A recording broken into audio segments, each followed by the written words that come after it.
some reason, Batman just always stood out as one of the major characters of the 20th century. There's so many people connect on such a deep level and for so many different reasons. The first conversation I had with Matt about it, I just knew there was something radically different from anything we'd seen in Batman movies before. That bugs me a little bit. It bothers me a little bit. We'd seen things go further and further into fantasy. And I thought, well, one place we haven't been is grounding it the way that Year One does, to come right in to a young Batman, not be an origin tale, but refer to his origins and shake him to his core. Right from the beginning, there's a desperation to it. He's really working out this rage. All the fights seem very personal. What's so wonderful about this world is the exploration of the gray area. Catwoman really wants to fight for those who don't have someone else to fight for them. And that's where Batman and her really connect. He wants to inflict his kind of justice. He's just compelled to do it. There is no other option.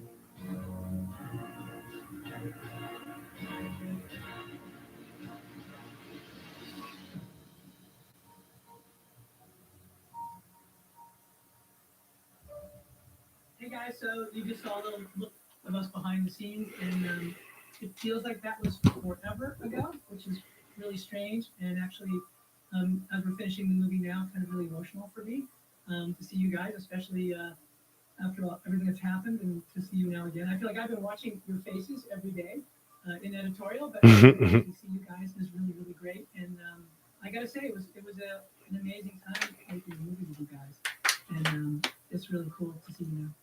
Oh, and it's so exciting to see like these little snippets of the film, you know, after for us being able to step away for a while. I know you've been in it the whole time, but every time I see just a little bit, it's so exciting. You can see the progression. It kind of seems like it's getting more exciting, bigger, and scary. There was just something very special and magical about the way you guys played off of each other right from the beginning. And so I just knew right away, I was like, wow, there's just a really neat, like I know you guys are friends, and so there was a great chemistry right from the beginning, but I just felt like there was the connection which you naturally had. And I feel like when we were filming, obviously that came out more and more. I mean, do you guys remember when we were doing that crazy sort of, I guess, screen test, I guess you would call it, you know, when you guys got together for the I first time? definitely remember because that was basically my audition, right? You know, Rob was already cast, and that was my audition, and I was really nervous. And I remember you gave me like a the hardest part of the audition, to be honest, the helmet. They were like, here's this helmet, you know, and you have to like walk out, and then you take the helmet off, and you do the scene. But it's like sometimes really hard to look like cool when you're taking off. I just get stuck, and I was like, this is how I lose the part. I lose the part because I can't take off a helmet. And it was just the opposite. Do you remember your first day, Rob, when you were wearing one of the actual bat suits? When Rob and I first got together, like we had all those conversations, and then just by virtue of what it is, it's Batman, this feels like, well, we always do like a screen test, which is so like, you know, kind of the same thing you guys did. Rob did first by himself and literally was wearing, I believe, Val Kilmer's bat suit. Yeah. Which, by the way, like the moment you put it on, like that was kind of a crazy moment. It was crazy, but I remember putting it on and thinking that this is impossible. This is going to be absolutely impossible. I remember you saying, like, because I guess just trying to move. I mean, wearing a kind of 2-inch thick rubber suit or latex suit and being incredibly nervous and full of adrenaline the whole time. I remember we did like 2 takes, and we were just saying, "What can we do about this sweat?" And I was like, "Nothing. There's nothing that can be done. I have to be drained of liquid." The other thing that I remember too, which is cool because it informed the movie, is at the end of that costume test, when you came and you put on the eye makeup and began the transformation, that moment for me, that was when I was like, oh my God, it is so you. Like, it was just such a cool, and I remember you saying afterwards to me, you were like, I don't know what I just did. I said, it was amazing, which it was. It was really, really cool. And I really did think, oh my God, this version of this character, this guy who's sort of almost like, if you think of Bruce Wayne as like a recluse rock star in a decaying manner, there's this part of me that so saw you as that, and I had no idea that you would be interested in playing the role at all. And I thought, what if Rob doesn't want to play Batman? This will be a disaster. And then it turned out that you completely on your own had a whole path to the same thing, which is that you had been obsessed with Batman for years, and when you found out that we were doing this version, you were very interested. So it was one of those things that for me felt really kind of lucky and fated, and then when we met, I really felt that connection with you, where I felt like, oh, we're going to be able to find something new with this guy and do something really special. But for me, you were always that version of what I saw in the page, and that was about trying to create a new version of Bruce. He doesn't have as much control over his personality. Like the delineation between when he's Batman and when he's Bruce is not so clear. And other kind of Oh my goodness. you know, he really knows what he's doing when he's putting on the cowl. And I kind of really like the idea. It's a little bit out of control. He hasn't completely defined what Batman is, and it's kind of he gets lost in it. Whenever he's putting it on every night, and it's kind of he's not sleeping, and he's becoming this quite sort of odd creature.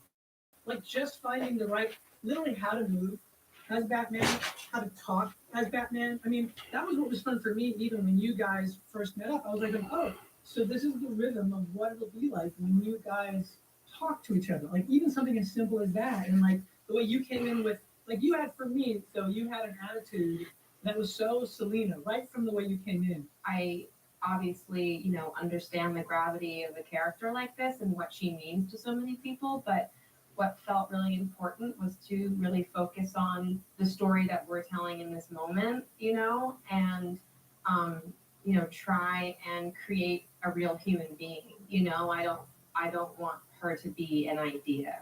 I want her to be a real human being in a real situation, in a real city, trying to survive and reacting to her own pain, and her history. So I really, really focused on this particular story and this particular moment in this woman's life. I think it was about trying to find a way, again, as Zoe was saying, to ground her so that she felt like she had an emotional journey that made sense for who she was, that ended up being Selina Kyle, but was one we hadn't seen before, and yet some ways it does connect to the comics. I mean, that's the thing which will be fun to share with an audience, is that there are a lot of iconic Selina Kyle aspects to the story, but I don't think any version of any of the Batman stories that have done any Selina stuff have done it in this way. Because this is the foundation that we're setting right now, right? Like as we move forward and see her become Catwoman, that heart and that humanity will always be there.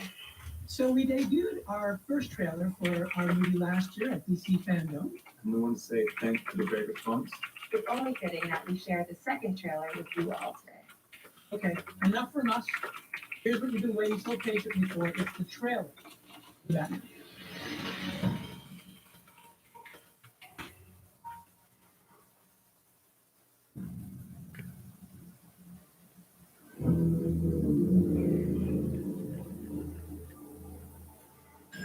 Police! Hands up! Stay still. Get out of here!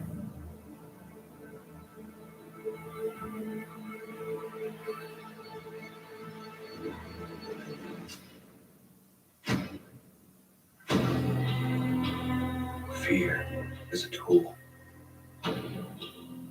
When that light hits the sky, it's not just a call.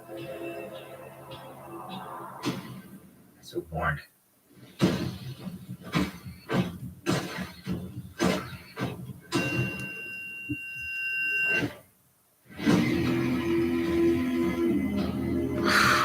I'm trying to reach you.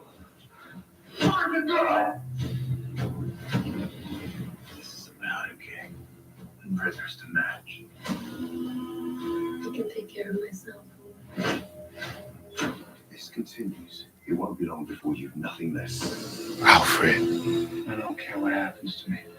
It's only gonna get worse for you.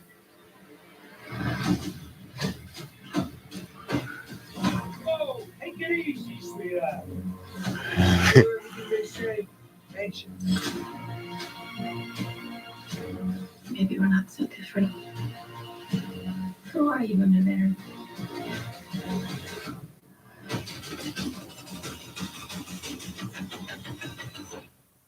I'm vengeance.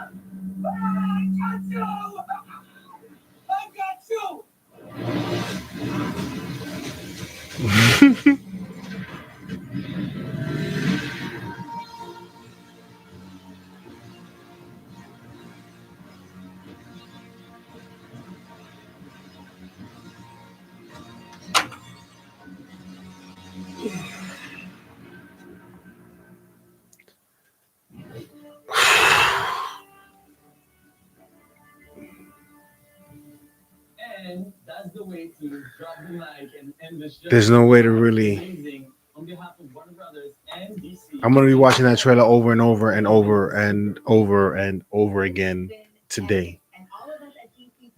Oh my god! I'm telling you, this is gonna be the best Batman. Yo, nobody can tell me any different. Yes, I have a problem with his bit of scrawniness. He's not Diesel whatsoever. He doesn't look like to be. He doesn't look to be in super great shape. But the scars, this is year 2, so hopefully with the next iterations in terms of Batman 2 and 3, he's more developed, and we see that in his physique. But other than that, man, this looks amazing. This looks amazing. Amazing, amazing, amazing.